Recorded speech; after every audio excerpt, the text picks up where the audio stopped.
by prayer, and then Brother RJ, ikaw na lang sa congregational singing, please. Okay, let's stand up please. Tayo po tayong lahat. Manalangin po tayo. Dear God, Heavenly Father, once again, we thank you for this time na kami po ay makapagsimula muli sa aming Sunday School this morning. We pray, Lord, that once again, your Holy Spirit ang siya pong mauna sa aming service, especially po sa pagtuturo ng iyong salita. Lord, please be the one to give us wisdom as we hear your word this day, and of course, Lord, as we sing praises to you, ikaw lang po, Panginoon, bigyan ng kapulihan. And also pray in the name of the Lord Jesus Christ. Amen. Alright, can you stand in, please?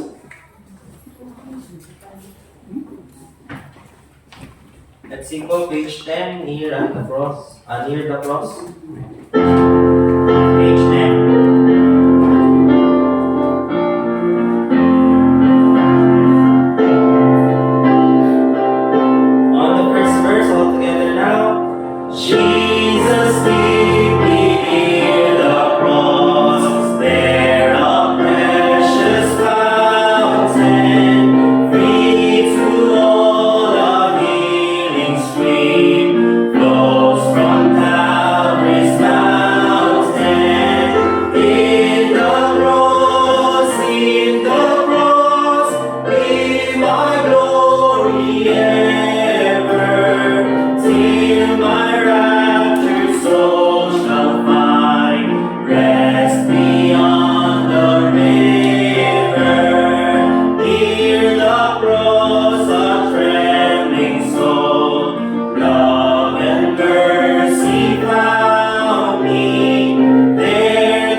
Let's sing page 1-4, Kneel at the Cross. Page 1-4.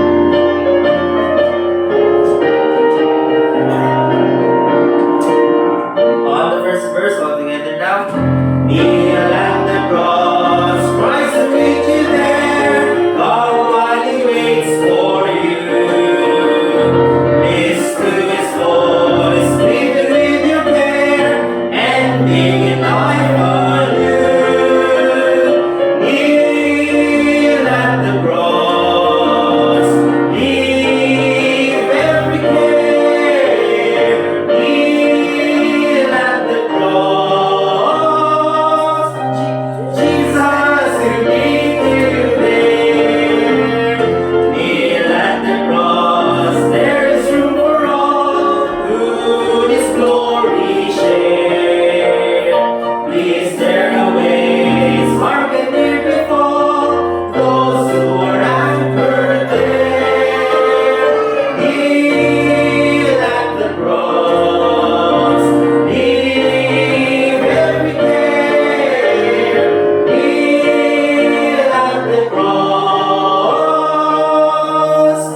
Jesus, to meet you there.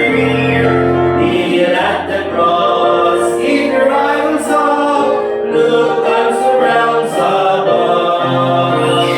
Turn away to the sparkling cup, trust only in His love. Kneel at the cross, kneel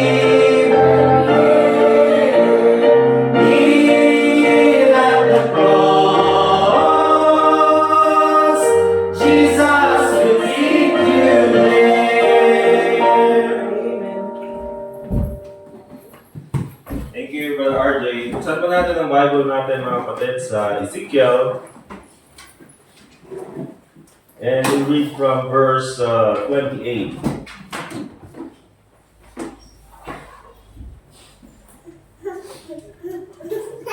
And tutuloy po natin mga kapatid yung ating major doctrines sa ating Sunday school.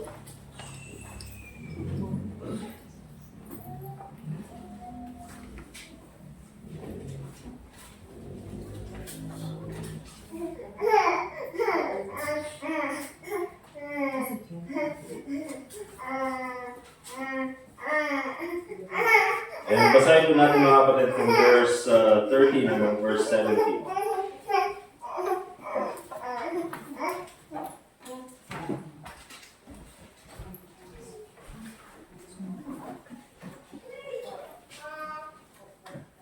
Okay, verse 13 hanggang verse 17, the Bible says, Thou hast been in Eden, the garden of God. Every precious stone was thy covering, the sardius, topaz, and the diamond, the beryl, the onyx, and the jasper, the sapphire, the emerald, and the carbuncle, and gold. The workmanship of thy tabrets and of thy pipes was prepared in thee in the day that thou wast created. Thou art the anointed cherub that covereth, and I have set thee so. Thou wast upon the holy mountain of God. Thou hast walked up and down in the midst of the stones of fire. Thou wast perfect in thy ways, from the day that thou wast created till iniquity was found in thee. By the multitude of thy merchandise they have filled the midst of thee with violence, and thou hast sinned. Therefore I will cast thee as profane out of the mountain of God, and I will destroy thee, O covering cherub, from the midst of the stones of fire. Thine heart was lifted up because of thy beauty. Thou hast corrupted thy wisdom by reason of thy brightness. I will cast thee to the ground. I will lay thee before kings, that they may behold thee. Alright, so ang pag-aaralan po natin mga kapatid this Sunday or this Sunday school specifically ay yung ating pong doctrine about Satan. Okay? Sabi ng iba, the doctrine of Satan. Or the doctrine about Satan na lang. Parang katuruan ni Satanas. Di ba? Ito yung the doctrine about Satan. So, remember mga kapatid na si Satanas po, although hindi natin siya nakikita, marami siyang description dito sa Bible, pero we understand that itong si Satan na ito mga kapatid ay he is a real person, he is a real being. Amen? So, yan po mga kapatid, nakita natin dito sa Ezekiel chapter 28. Makita natin kung paano siya dinescribe ng Panginoon, yung kanyang beauty, and of course, yung kanyang pagkahulog. Okay? And makita natin mga kapatid that doon pa lang, doon sa verse 13, makita niyo yung every precious stone was thy covering. So, imagine mga kapatid, parang si Satanas, if you would imagine, even before siya ay nahulog sa kasalanan, ay napakagandang being na ginawa ng Panginoon. Imagine, yung si Satanas covered siya ng mga gandang stone, parang embedded siguro sa kanya. May mga tao ngayon is kailangan pang maglagay ng hikaw or gumamit ng mga jewelry. Pero si Satan mga kapatid, ganun na siya. And also, kung sasabihin natin, built-in yung kanyang mga musical instruments. Alright? And so, ganyan po si Satanas mga kapatid. Diyan sa Ezekiel chapter 28, ay pinapakita yung kanyang beauty, yung kanyang origin.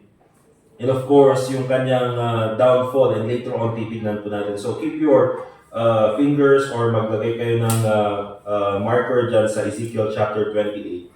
But also, let me read to you dun sa Isaiah chapter 14, verse 12 to 15. Isaiah chapter 14, verse 12 to 15. May kita po natin dito yung pagkahulog ni Satanas because of pride. Okay? Doon kasi sa Ezekiel chapter 28, nakita na siya ay nagkasala. But doon sa Isaiah, may kita po natin mga kapatid that very specific yung binanggit na kasalanan ng Panginoon.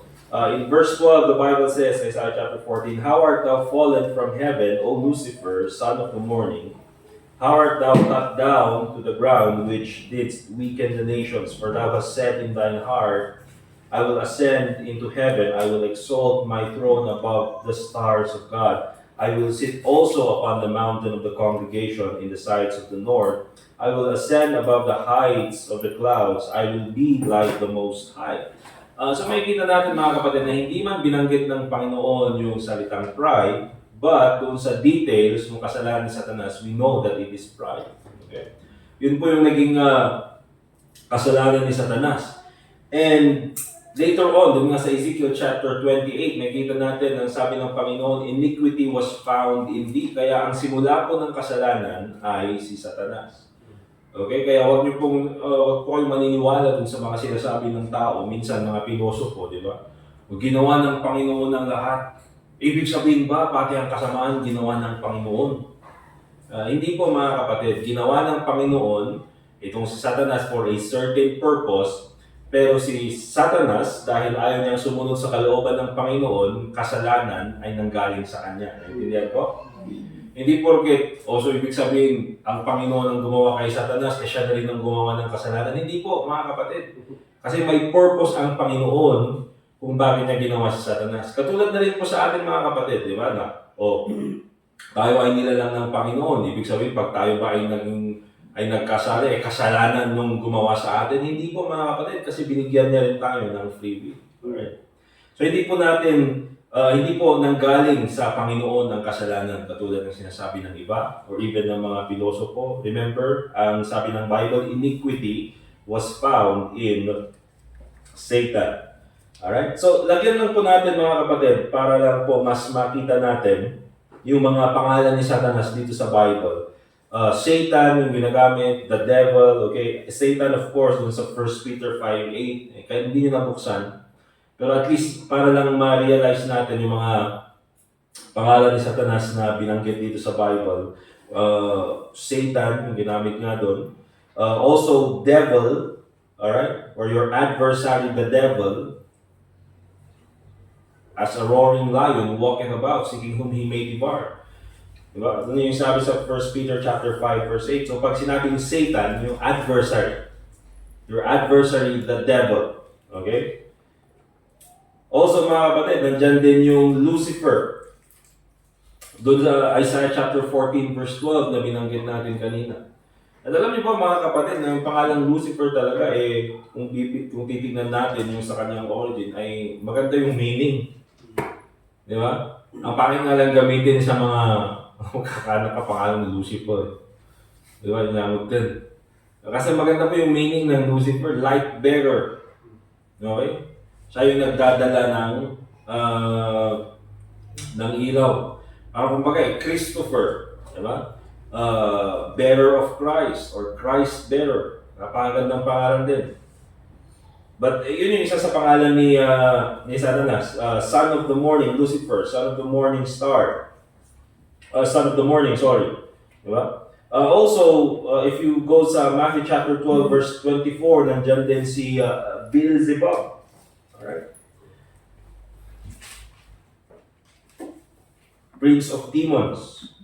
Nandyan din, usually binabanggit yung salitang Belial, di ba? Usually doon sa, for example, yung mga anak ni Eli in the Old Testament. Yung dalawang priest na binabago yung temple ng Panginoon. Ang tawag sa kanilang Bible, sons of Belial or sons of Belial. So, ibig sabihin mga kapatid, hindi talaga ligtas yung mga yun. Okay?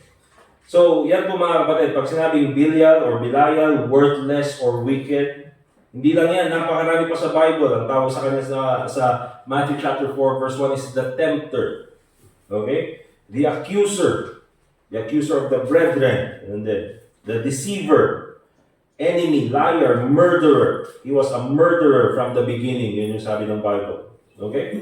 So, yan po yung mga pangalan ni Satanas dito sa Bible. But let's go doon sa what caused itong Satan's fall para po mas makita natin.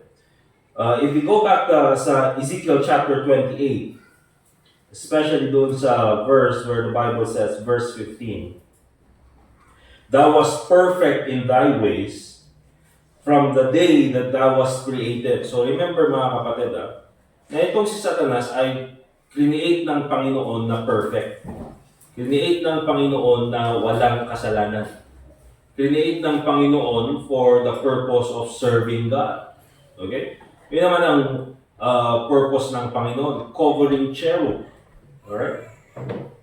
And so, mga kapatid, the Bible says, from the day that thou wast created, siya ay perfect.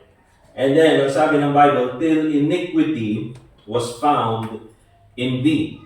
Alright? And then, kung i-connect natin yung Isaiah chapter 14, sabi ng Bible, thou hast said in thine heart. Diba? Kaya yung kasalanan, mga kapatid, although si Adam and Eve, yung first na taong nagkasala, pero ang kasalanan po talaga ay nanggaling kay Satanas. Right? Siya po yung nagsimula ng kasalanan na yan. Kaya from the beginning, siya ay perfect, pero simula nung pumasok yung kasalanan, dyan na po nasira si Satanas. And at the same time, ginamit niya po yung kasalanan na yan para po sirain din ang creation ng Panginoon. So yan po, his downfall was pride. And I think mga kapatid that it's also sabihin na natin sinadya talaga ng Holy Spirit na hindi lang binanggit yung salitang pride. Di ba? Kasi kung sabihin na natin iniquity was found in thee, hindi niya specific na sinabing pride, pero in Isaiah chapter 14, we see the details that it is pride. Pero makikita talaga natin, even though sa Isaiah chapter 14, hindi rin binanggit yung salitang pride. Pero makikita kasi natin mga kapatid na kapag pumasok talaga ang pride, susunod na lahat ng kasalanan. Okay? Kaya although alam natin na pride yung kasalanan, very, sabihin na natin, generic yung salitang ginamit ng Bible, iniquity was found in thee. Hindi yung sinabing pride was found in thee. Although, alam natin na pride, di ba? But then, yan po yung katotohanan mga kapatid. Once na pumasok ang pride sa puso ng tao, yan po yung susunod na lahat ng kasalanan. Okay? Once na pumasok ang pride sa ministry, masisira po ang ministry. Susunod na rin ang lahat ng kasalanan. Once na pumasok ang pride sa puso ng isang tao, susunod na rin lahat ng kasalanan. Ganyan din po yung nangyari mga kapatid dito kay Adam and Eve. Okay? Kaya nga po kung titignan natin yung sinasabing the Trinity of Sin doon sa Bible. The lust of the flesh, the lust of the eyes, and the pride of life. Diba? Kaya yung ginawa ni Satanas dito kay Adam and Eve, ganun din, may halong pride din. Diba? Parang pinapakita doon na pag kakainin mo yan, malalaman mo ang good and evil. Ayaw kasi ng Panginoon na ikaw ay maging knowledgeable. Diba? At kapag kakinain mo yan, you will be as gods. Pride yun, mga kapatid. Kaya pag pumasok ang pride, masisira talaga ang buhay ng tao. Sira ang ministry. Lahat, mga kapatid. Sira ang relasyon kapag pumasok ang pride. Sira ang testimony kapag papasok ang pride. Okay?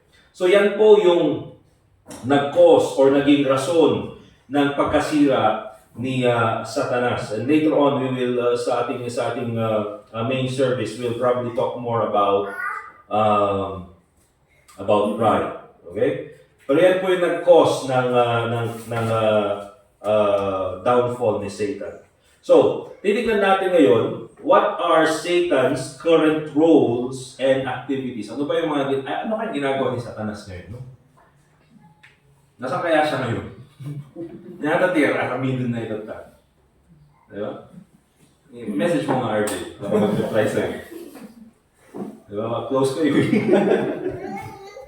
Close kayo eh. Tapos minessage niya ako, ay grabe ka. Diba? Alright, dun po tayo sa 2 Corinthians chapter 4, verse 4.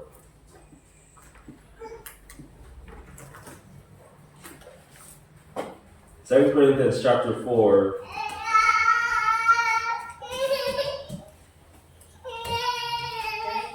and verse 4. And so, ang sabi ng Bible, 2 Corinthians chapter 4, verse 4, in whom, dun sa verse 3 na lang, but if our gospel be hid, it is hid to them that are lost. You see mga kapatid, ang gospel po mga kapatid ay available po sa lahat ng tao. Di ba?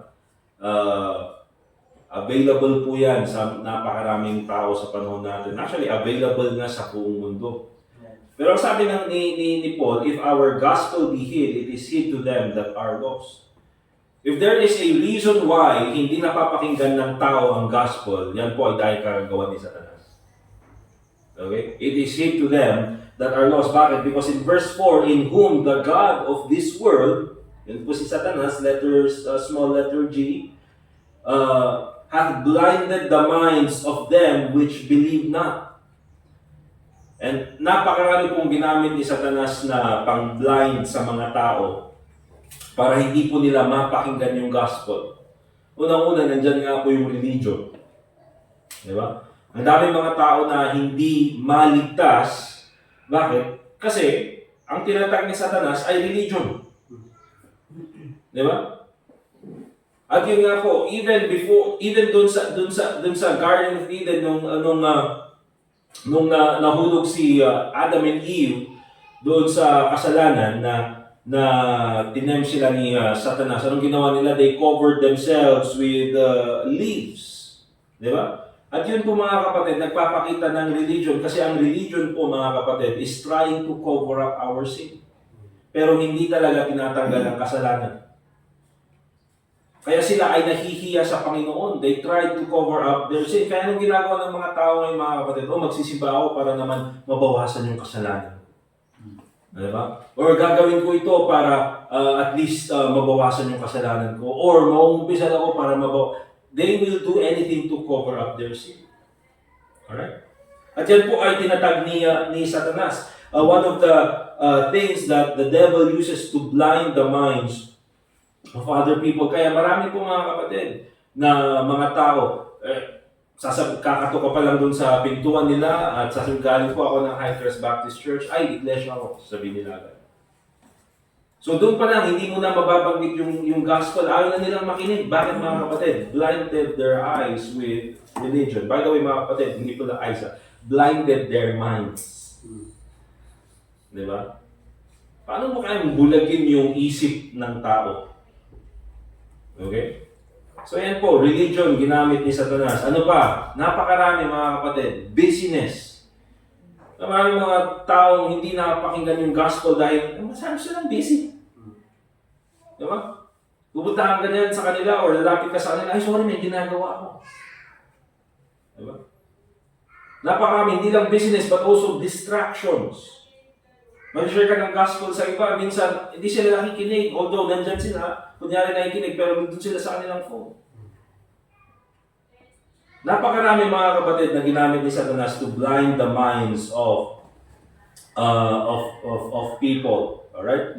And so ang sabi niya ganyan, which believe not, lest the light of the glorious gospel of Christ, who is the image of God, should shine unto them. So yan po ang isa sa mga role na ginagawa ni Satanas, ay he is currently blinding the minds of the people so that hindi sila makapakinig ng gospel ng Panginoon. Alright? But also, let's go to Ephesians chapter 2, verse 2.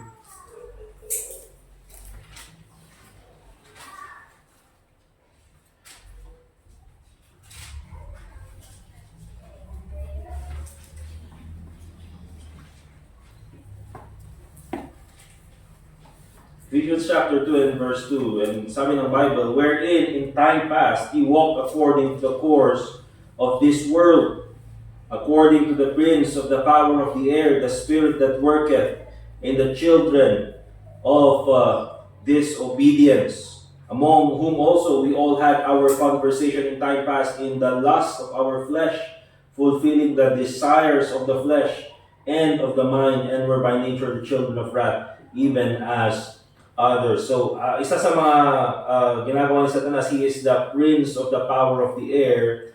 Ang ibig sabihin po niyan, mga kapatid, ay itong si Satanas, he is influencing people spiritually. Okay? He is influencing people spiritually. And paano niya ginagawa yan, mga kapatid? Diba? He causes our flesh to sin. Kaya nga sabi dyan, mga kapatid, sa verse 3, wherein among whom also we all had our conversation in times past in the lust of our flesh, fulfilling the desires of the flesh. Bakit, mga kapatid? The further na mailayo ni Satanas ang isang tao through sin, the further na sabihin natin maligaw ang isang tao sa kasalanan, the further na malunod ang isang tao sa kasalanan, mga kapatid, mas mahirap pong abutin ng gospel. Di ba? Meron po yung talagang mga tao naabot pa rin ng gospel, pero ang daming mga tao na dahil, for example, lulong sa droga, di ba? Hindi mo na maabot ng gospel. Bakit? Kasi kinain na ng droga yung kanyang isip. Yung iba, dahil kinain na ng alak yung kanilang kaisipan, ay hindi mo na maabot ng gospel. Diba? Yung iba, dahil kinain na ng greed, minsan hindi na maabot ng gospel. So yan po yung ginagawa ni Satanas, mga kapatid. He is the prince of the power of the air. Kaya po yung influence ng sin na nakikita natin sa mga tao. Ang po yung salita, influence. Kasi po si Satanas, hindi ka naman niya pipiliting gumawa ng kasalanan. So, alam mo na, pinitak ni Satanas na gamit ni Bason. Hindi po, ang ginagamit po ni Satanas, mga kapatid, ay influence. Nagsasuggest siya ng mga masasamang kaisipan. Ganun po yung ginawa niya kay Adam and Eve, kung babalikan po natin. Hindi naman niya pinilit si Adam at saka si Eve na gumawa ng kasalanan. Nagsuggest lang siya, Panginoon, mag-doubt ka sa salita ng Panginoon. O pag kakainin mo to, magiging beneficial ito sa iyo, para sa iyo. Di ba? And then later on, pag nahulog na kasalanan, kaya po napakaraming tao, mga kapatid, mahirap abutin ng gospel dahil nandyan na yung influence ng ni Satanas. And hindi lang po through, sabihin na natin, yung drugs or alcohol. Isa rin po sa influence ni Satan, mga kapatid, na talagang napakaraming naapektuhan na hindi nila napapansin ay through music. Diba? Kaya ka nandyan, mga kapatid, very specific na yung mga for example, yung mga lyrics ng mga kinakanta ng mga pop song ngayon, di ba? Ay talagang hindi na nila tinatago. Remember nung past, ang gagawin nila, naalala ko pa doon sa main church, di ba? Kumuha sila yung kantang Stairway to Heaven ng Led Zeppelin doon sa church. And then, ano to? Tawag doon, kanta ito about kay Satanas. Wala ka daw makita sa lyrics, pero pagka binaliktad mo daw yung lyrics, okay? Pagka binakmas mo, ay may mapapakinggan mo doon yung about kay Satan. Although hindi naman talaga mapakinggan, mga kapatid. Di ba? But then, ngayon, hindi mo na kailangan i-backmask. Basahin mo na lang yung lyrics. Andyan na yung pag-worship kay Satan.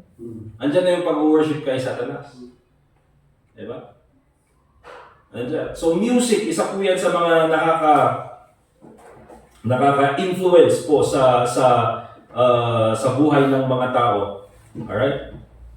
One of the influences on people nowadays Andun pa lang sa pangalan ng banda, for example, Black Sabbath. Diba? Ay, hindi mo na kailangan, ano kaya, gospel music kaya ito? Amo mo na. Diba? Noon yun. Pero ngayon, mga kapatid, iba na. Ayun, Taylor Swift.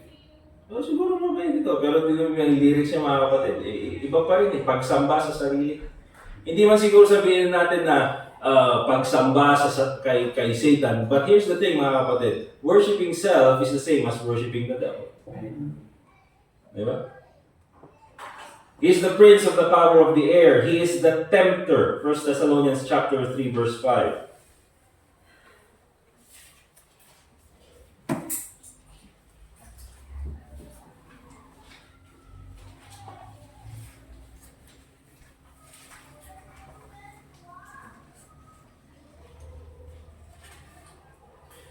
Sabi ni Apostle Paul, "For this cause, when I could no longer forbear, I sent to know your faith, lest by some means the tempter have tempted you, and our labor be in vain." So remember, mga kapatid, nandyan po si Satanas. He tempts you. Hindi lang po, mga kapatid, na akala kasi natin, dinitempt lang tayo ni Satanas na gumawa ng kasalanan yung kasalanan. Diba? Pero hindi lang po yan, mga kapatid. Unang-una po, ang ginagawa ni Satanas, bago tayo talagang malulong or talagang mahulog sa kasalanan, is he's tempting you to be discouraged at church. He's tempting you to be discouraged sa iyong Christian life. Diba? Ay minsan, yung boses na nagpapakinggan mo sa, kawawa ka naman. Diba? Kawawa ka naman. Wala, naging Kristiyano ka pa, ganito rin lang palang nangyayari sa buhay. Huwag ka nang mag-church. Diba? And so, una, hindi ka nag-church na ganyan. Later on, parang, okay lang pala hindi mag-church. And so, sa next Sunday, hindi ka nang mag-church kasi okay nun eh. And then later on, parang, okay lang pala. O, third Sunday, hindi ka nang mag-church. Hanggang later on, wala ka na sa church. And then, tsaka ka nagagawa ng kasalanan. You see? So itong si Satanas, mga kapatid, ayan po yung kanyang ginagawa. He tempts believers into sin and specifically, mga kapatid, to discouragement. He's the accuser of the brethren sa Revelation chapter 12, verse 10. But also, let's go to John chapter 8, verse 44. Makikita natin, he is the father of lies. Hindi puto He is the father of lies, mga kasinungalingan.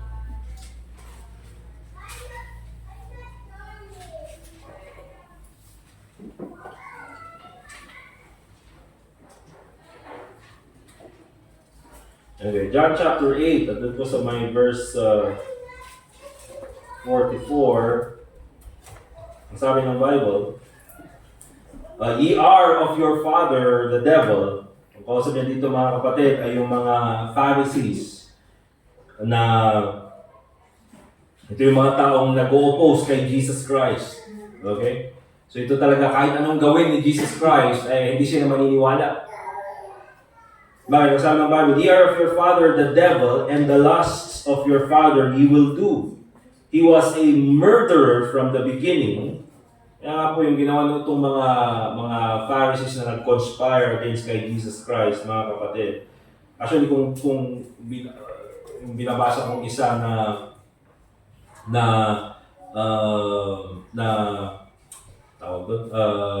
review about dun sa crucifixion ni Jesus Christ. Review ng isang prosecution lawyer. Ano sabi niya, mga kapatid, yung ginawa ng mga Pharisees, yung mga Jews about kay Jesus Christ, mga kapatid, is conspiracy to commit murder. Okay? Kasi ang dami nila. Pinag-usapan nila.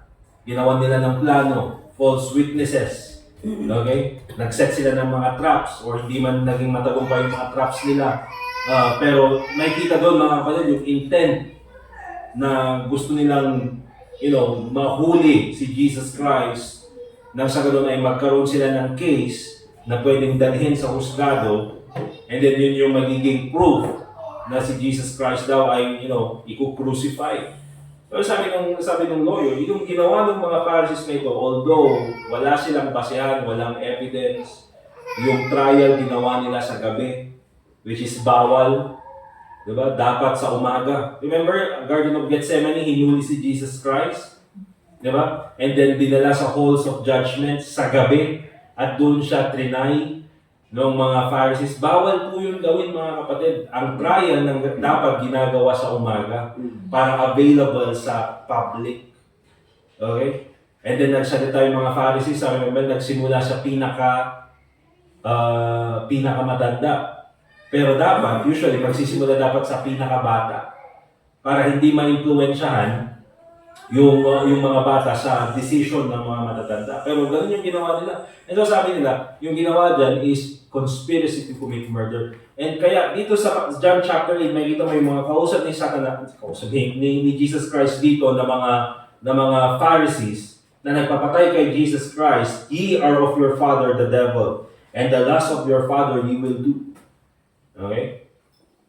Kung hindi niya makuha yung gusto niya, yung ginawa niya, papatay na lang. Hindi makuha yung hustisya, lagay natin sa Taal Lake. Mahala sila. He was a murderer from the beginning and abode not in the truth. Kaya po mga kapatid, nandyan lahat. Diba? Kahit doon sa mga, ginawa nilang process kay Jesus Christ, lahat kasinungalingan. Alright? Because there is no truth in him. When he speaketh a lie, he speaketh of his own, for he is a liar and the father of it. Yan po si Satanas, mga kapatid. And kung magtataka po kayo, hanggang ngayon hindi pa bumait si Satanas. Yan po yung kanyang ginagawa. Yung ganatata, tuso latta. Yung ganatata, lastog latta. Kaya huwag kayo maniniwala dun sa sasabihin ng iba. Oy, paano yan kapag kasi si Satanas, pag nakita paparating na si Kristo paano pag siya ay, nag-believe kay Jesus Christ at siya ay maniligtas? Unang-una mga kapatid, si Kristo po ay hindi namatay para sa mga anghel. Si Kristo po ay namatay para sa mga tao. The propitiation for our sins, and not our sins only, but for the sins of the whole world. Our sins, sinasabi ni John, di ba? I'm talking about humanity. Alright? Hindi po kasali si Satanas, kaya na sabihin yung devil nga nagbibilib Hindi po mga kapatid, kahit na mag-believe si Satanas, hindi yan maliligtas. Alright? So yan po. So although ganyan po si Satanas, mga kapatid, he is limited. Alright? In Job chapter 1 verse 12, basahin ko lang ng saglit and matapos tayo agad. And the Lord said unto Satan, Behold, all that he hath is in thy power, only upon himself put not forth thine hand. So napakalawak ng influence ni Satan, napakalawak ng kanyang, sabihin na natin, ng kanyang gawain. Yung kanyang trabaho na ginagawa. And makapangyarihan ni Satanas. But remember this, mga kapatid, hindi niya po pwedeng gawin yung hindi inaalaw sa kanya ng Panginoon. Okay? So, what is Satan's future? Ano naman kaya magiging future ni Satan? Bilisan ko na at 5 minutes na lang. Okay? Revelation 20 verse 10, And the devil that deceived them was cast into the lake of fire and brimstones, where the beast and the false prophet are, and shall be tormented day and night forever and ever. Yan po ang future ni Satanas. Okay? At nagtataka kayo, mga kapatid. Alam naman ni Satanas ang Bible. Alam naman niya na ang salita ng Diyos ay matutupad. Alam niya ang kapangyarihan ng Panginoon. Pero you know what, mga kapatid, patuloy pa rin si Satanas. Hindi siya susuko. You know why? Pride. Diba? Amuna nga nangabakso na, amuna nga ang kaya na, habang kaya na, kontraan na niya ako Diyos. Apay, pride ka rin. Kaya maraming Kristiyano din na ganyan. Alam na nagiging miserable ang buhay kahit pag malayo sa Panginoon. Alam na kung ano may kahihinatnan ng kanilang buhay kapag sila ay, ayaw magpasakop sa kalooban ng Panginoon, pero sige pa rin sila. Patuloy pa rin. Sa pagrebelde sa Panginoon. And you know why? Pride. Okay? So how should we respond about this doctrine concerning Satan? 1 Peter 5:8, be sober, be vigilant, Because your adversary, the devil, as a roaring lion, walketh about seeking whom he may devour. Be vigilant. Kaya po mga kapatid, tayo dapat alam natin ang sinasabi ng Bible. Hindi lang about sa doctrines, but also about the devil. Yan po, may be vigilant. Be watchful. Okay? Dapat attentive tayo dun sa mga nangyayari sa paligid natin. Resist him, sabi din ng Bible. Submit yourselves therefore to God, resist the devil, and he will flee from you. James chapter 4, verse 7. You know, mga kapatid, maraming Kristiyano na, nag-attend naman sa church, pero nahulog pa rin sa kasalanan. Although sabihin natin mga kapatid, na wala nang perfecto sa atin, tayo talaga nakakagawa ng kasalanan. But you know what mga kapatid, maraming Kristiyano hindi lumalaban kay Satanas. They don't even try to resist. Di ba? Si Satan po mga kapatid ay parang bully. Ano yung bully? For example, pag nandun kayo sa school, yung bully, ang bully kasi, ang binibiktima niya yung mga mahihina, yung mga weak. Nakikita niya yan, ito, biktimahin ko to. Hihingan ko ng pera. Diba? Kasi, alam niya na kayang-kaya niya yun. Pero yung bully mga kapatid, hindi niya pag-aaksaya ng panahon yung mga taong lumalaban. Diba? Hindi niya lalapitan niya, lumaban na ito, babayaan mo. Ang gusto niya yung hindi lumalaban. Diyan din si Satanas mga kapatid, maraming Kristiyano. Pag nandiyan yung kasalanan, niya kay karoon. Diba? Pero kung lalabanan natin mga kapatid, yung temptation, lalabanan natin yung kasalanan, ano sabi ng Bible, resist the devil and he will flee from you. Alright? And so 1 John chapter 4, verse 4, we'll end here. Tapos na, ye are of God little children and have overcome them. Because greater is He that, yung them na yun na binabanggit mga kapatid is yung Antichrist, doon sa verse 3. Because greater is He that is in you than he that is in the world. So, nakita natin na si Satanas ay tunay, nakita natin yung kakayahan ni Satanas, yung kanyang limitation, kung ano dapat yung response natin. And so the devil is real mga kapatid. But if the devil is real, then God is real. Amen? Mas matatag pa rin, mas malakas ang ating Panginoon. Tama po? Let's pray. Dear God, Heavenly Father, once again, we thank you for this time na kami po ay nakapag-aral ng iyong salita. Once again, Lord, as we continue our service, your name be glorified sa aming kalagitnaan. And also pray in the name of the Lord Jesus Christ. Amen. Okay? So, meron tayong 5 minutes at magsimula tayo ng 10:05.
Stay down.